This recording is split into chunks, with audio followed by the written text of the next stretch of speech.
Ethics. Ethics is a branch of philosophy that studies morality or the rightness or the wrongness of human conduct. While morality speaks of a code or a system of behavior in regards to standards of right or wrong, the two terms, ethics and morality, especially their adjective form, ethical and moral, are oftentimes used interchangeably.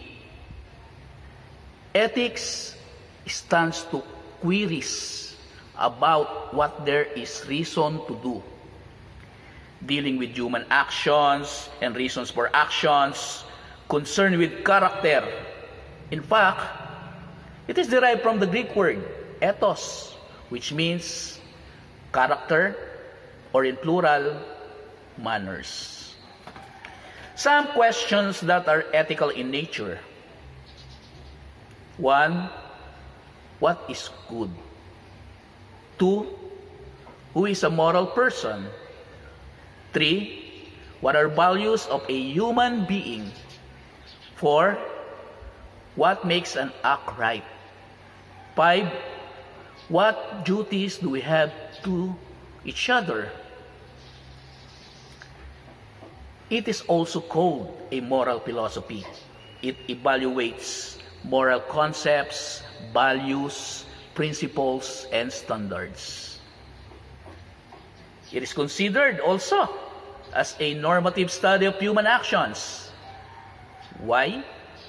Because it is concerned with norms of human conduct. Ethics and morality necessarily carry the concept of moral standards or rules with regard to behavior. So as a way of introducing moral rules, let us discuss why rules are important to social beings. Importance of rules to social being. Rules are referred to explicit or understood regulations or principles governing conduct within a specific activity or sphere.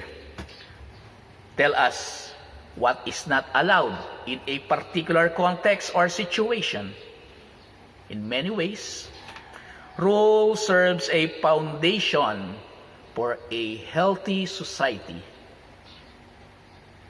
Without rules, society would likely fall into anarchy. A. Rules protect social beings by regulating behavior. It builds boundaries that limits on behavior, usually coupled with means to impose consequence to those who violate them. Note, and take note of this, one of the reasons people follow accepted rules is to avoid negative consequences. B. Rules help to guarantee each person certain rights and freedom. Form framework of the society. Nations are generally nations of law, and the governing principles are outlined in what is called Constitution. The majority has agreed to follow and consent to be governed. The freedom outlined exists. Person is guaranteed certain rights as a government limited in its power to ensure that it does not become powerful enough to suppress liberty. Rules on division of power and check and balances further protect individual liberty. C. Rules produce a sense of justice among social beings. Rules are needed in order to keep the strong from dominating the weak. That is to prevent exploitation. Without rules, schemes in which those with the power control the system would take over. Rules generate stable systems that provides justice, in which even the richest and the most powerful have limitations on what they can do if they transgress rules such as laws and ordinances and take advantage of the people.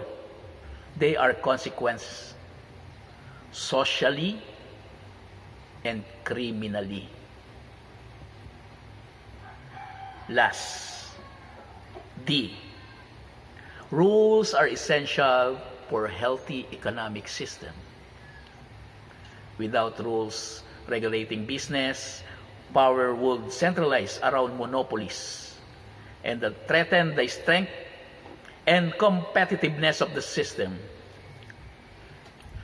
Rules are needed to ensure product safety, employees' safety, and product quality. Copyright and patents help protect people's intellectual property.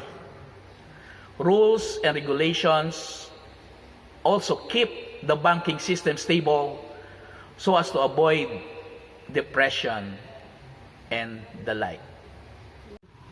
In short, society could not soundly function without rules and regulations.